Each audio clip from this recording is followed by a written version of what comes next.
Welcome to Suman TV. నేను మీ నవీన్. ప్రస్తుతం మనతో celebrity homeopathy expert doctor Chetan Raju garu ఉన్నారు. హాయ్ సార్, నమస్తే అండి. నమస్తే సార్. సార్, మనం చాలా వరకు కూడా నా ఇంటర్వ్యూలు అన్నీ కూడా నిలబడే ఉంటాయి, సో ప్రాక్టికల్గా ఉంటాయి. నాకు ఒక్కోసారి డౌట్ వస్తుంది, మీలాంటి డాక్టర్లతో ఇంటర్వ్యూలు చేస్తా ఉన్నాను, ఎక్కువ నిలబడి చేసేటప్పుడు మోకాలు నొప్పి తీస్తూ ఉన్నాయి. ఇది నార్మల్ మోకాళ్ళ నొప్పులా, లేదు అని అంటే ఆస్టియో ఆర్థరైటిస్ అని చెప్పేసి మనం వింటూ ఉంటాం. అంటే దానికి దీనికి డిఫరెన్స్ ఏంటి? ఒకవేళ ఆస్టియో ఆర్థరైటిస్ సింటమ్స్ ఏముంటాయి సార్? ఇది చూసే వాళ్ళకి కూడా ఇప్పుడు ఒక క్లారిటీ వస్తుంది, వాళ్ళకి కూడా నార్మల్ మోకాళ్ళ నొప్పులు ఉన్నాయా లేదంటే ఆస్టియో ఆర్థరైటిస్ ఉన్నాయా? ఇప్పుడు జనరల్ గా ఎవరికైనా మోకాలు నొప్పి అంటే ఏం డౌట్ వస్తుంది? ఆస్టియో ఆర్థరైటిస్ అనేసి డౌట్ వస్తుంది. కానీ ఇప్పుడు మీరు చూడండి, ఎవరికైనా మోకాలు నొప్పి ఉండొచ్చు, కానీ అన్ని ఆర్థరైటిస్లు కాదు. ఆస్టియో ఆర్థరైటిస్ ఉంటే మోకాలు నొప్పి ఉంటది, కానీ మోకాలు నొప్పి ఉంటే దాని అర్థం ఆస్టియో ఆర్థరైటిస్ అనేసి కాదు. ఓకే, సింపుల్ గా చెప్పాలంటే పోరల్ని ఆడుకుంటారు గల్లీలా, ఒకడు పడిపోతాడు, మోకాల మీదనే దెబ్బ తాకుతుంది. ఇప్పుడు మనకి మోకాలు నొప్పి ఉంటుందా? ఉండదా? ఉంటది కదా. అంటే దాని అర్థం ఏంటి? ఇంజురీ వల్ల కూడా మోకాల్లో నొప్పి ఉంటది. ఇప్పుడు మీకు తెలియదు మోకాలు నొప్పి ఎందుకు అవుతుంది, జస్ట్ స్టార్ట్ అయింది, వారంలో తగ్గిపోయిందంటే దాని గురించి మీరు మర్చిపోండి. కానీ వారంలో తగ్గలేదు, 15 రోజుల నుంచి అవుతుంది, 20 రోజుల నుంచి అవుతుంది, 2-3 నెలల నుంచి అవుతుంది, కానీ వేరే వాళ్ళు ఉంది. అప్పుడు మీరు ఏం చేస్తారు? ఏముంది, నడిచిపోతున్నాం కదా, నడిచిపోతుంది పని అనేసి అనుకుంటారు. కానీ ఇప్పుడు ఒకటి గమనించండి, ఇప్పుడు ఈ మెట్లు ఎక్కుతారు కదా, మెట్లు ఎక్కినప్పుడు మీరు ఒకసారి ఆలోచించండి, మీ వయస్సు 40+ ఉంది, మీరు 45+ ఉన్నారు, మీ గర్భసంచి దీపించుకున్నారు ఏదో అండర్లయింగ్ రోగం వల్ల, మీకు షుగర్ ఉంది, బీపీ ఉంది, థైరాయిడ్ ఉంది. అప్పుడు కూడా ఏమైతుంది? మీకు బరువు ఎక్కువ ఉంది, ఒబెసిటీ ఉంది, ఇవన్నీ ఉంటే మోకాలు నొప్పి ఆస్టియో ఆర్థరైటిస్ వస్తుంది అనేసి మనం అనుకోవచ్చు.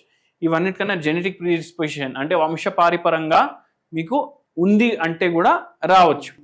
మీరేం చేస్తున్నారు? మీరు మెట్లు ఎక్కేటప్పుడు ఈ కాళ్ళు ఉంటుంది కదా, మీరు అబ్జర్వ్ చేయండి, కొందరు ఎట్లా ఎక్కుతారు మెట్లు, ఇట్లా పెట్టి ఇట్లా అమ్మయ్య అనేసి ఎక్కుతారు ఒక్కొక్క మెట్లు.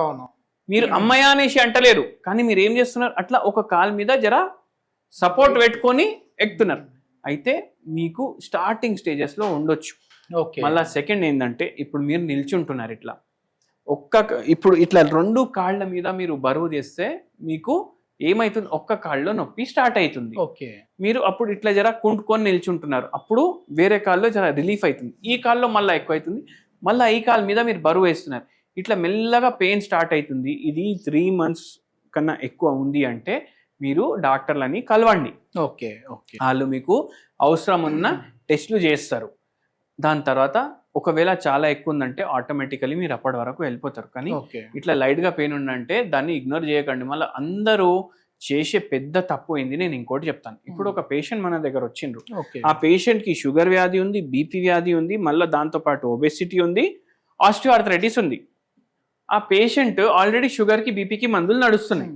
ఈ పేషెంట్ ఏం చేసిండ్రు అంటే, ఎప్పుడు నొప్పి అయితే మెడికల్ షాప్కి పోయి నొప్పి గోళీ రాబాయి అనేసి నొప్పి గోళీలు కనుక్కొని డైలీ వేసుకోవడం. అట్లా ఆ పేషెంట్ డైలీ అంటే వారానికి 2 times to 5 times అట్లా వేస్తుండ్రు. 1 year అట్లనే వాడిర్రంట. దాని తర్వాత ఏమైంది? కిడ్నీలు కూడా ఎఫెక్ట్ అవ్వడం స్టార్ట్ అయింది.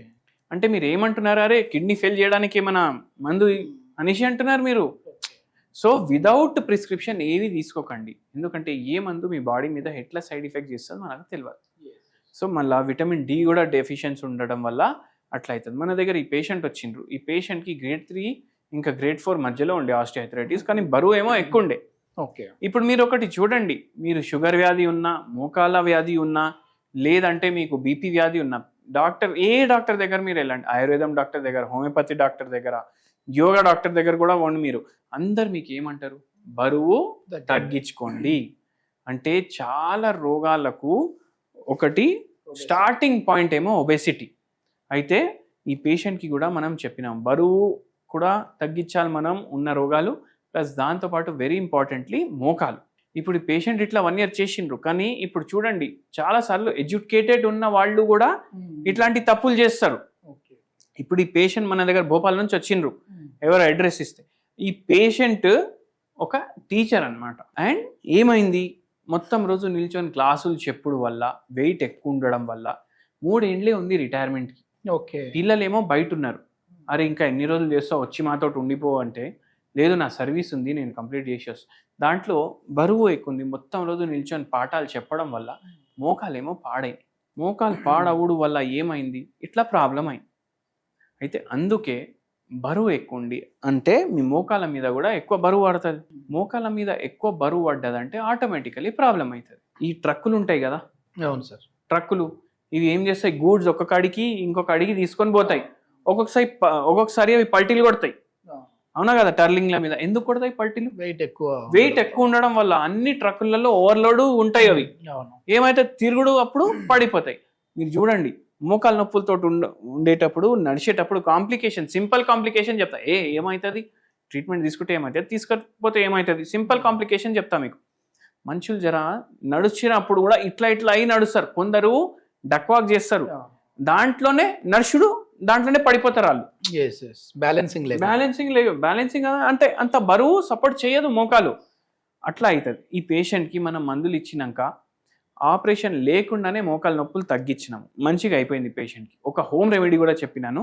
మోకాల నొప్పికి ఒక మంచి హోమ్ రెమెడీ, ఆస్టియో ఆర్థరైటిస్ ఉన్నా, రుమటాయిడ్ ఆర్థరైటిస్ ఉన్నా మీ అందరికీ పనికొస్తుంది. మీరు చేసి చూడండి, కొద్దిగా రిలీఫ్ ఉంటుంది మీకు. ఓకే, రిలీఫ్ ఉంటుంది. పూర్తిగా దీంతో తగ్గిపోతుంది అని నేను అంటలేను, కానీ కొంచెం రిలీఫ్ ఉంటుంది. ఏం చేయాలి, ఏం చేయొద్దు, కప్పు వాటర్ గరం చేసుకో. గరం వాటర్ చేసుకునేటప్పుడు ఈ వాటర్ బాయిల్ చేసేటప్పుడు మీరు ఏం చేయాలంటే దీంట్లో తేజ్ పత్తా ఉంటుంది, అది కూడా బాయిల్ చేయాలి. అది ఫిల్టర్ చేసుకొని మీరు ఏం చేయాలి, ఈ వాటర్ మార్నింగ్ ఒకసారి, నైట్ ఒకసారి తీసుకోవాలి. అది మీకు కొద్దిగా రిలీఫ్ ఇస్తుంది. Okay okay. మళ్ళా ఇది ఒకసారి చేస్తారు కదా, మళ్ళీ దీంతో పాటు ఇంకో కప్ తీసుకోండి, బాయిల్ చేయండి వాటర్. ఓకే. మధ్యాహ్నం దీంట్లో ఒక్క చిట్కా పసుపు వేయండి, టర్మరిక్. మళ్ళా 4 పిల్స్. మీరు రూటా అనేసి ఒక హోమియోపతి మెడిసిన్ ఉంటుంది. ఓకే. ఇవి 4 గోళీలు దీంట్లో కలుపుకోండి డైలీ మధ్యాహ్నం. ఈ వాటర్ తాగేసి. Okay okay. ఇది ఏ పొటెన్సీ 0/9 అయితే సైడ్ ఎఫెక్ట్ ఉండదు మనకు దీంతో. ఇది కూడా మనకు రిలీఫ్ మాత్రమే ఇస్తుంది. మళ్ళీ ఏంది హోమియోపతితో పూర్తిగా తగ్గుతుంది అనేసి అంటారు, ఇది ఓన్లీ రిలీఫ్ అంటారు. అంటే మనం మనిషికి మందు ఇచ్చినప్పుడు పూర్తిగా తగ్గుతుంది. అంటే ఏంది, మీ బాడీ, మీ ప్రకృతి, మీ కాన్స్టిట్యూషన్ ఇవన్నిటిని చూసి మనం అందిస్తాం. అప్పుడు ఏ రోగం ఉన్నా హోమియోపతి తోటి తగ్గుతుంది అన్నమాట. ఇది రిలీఫ్ కోసం మీకు. ఇది మొత్తానికి ఏంటంటే సర్జరీ వరకు కూడా వెళ్ళాల్సిన పని లేకుండానే మనం హోమియోపతిలో ది బెస్ట్ మెడిసిన్స్ ఉన్నాయంటారు మోకాల నొప్పులు తగ్గించుకోవడం కోసం. Okay, thank you sir, thank you.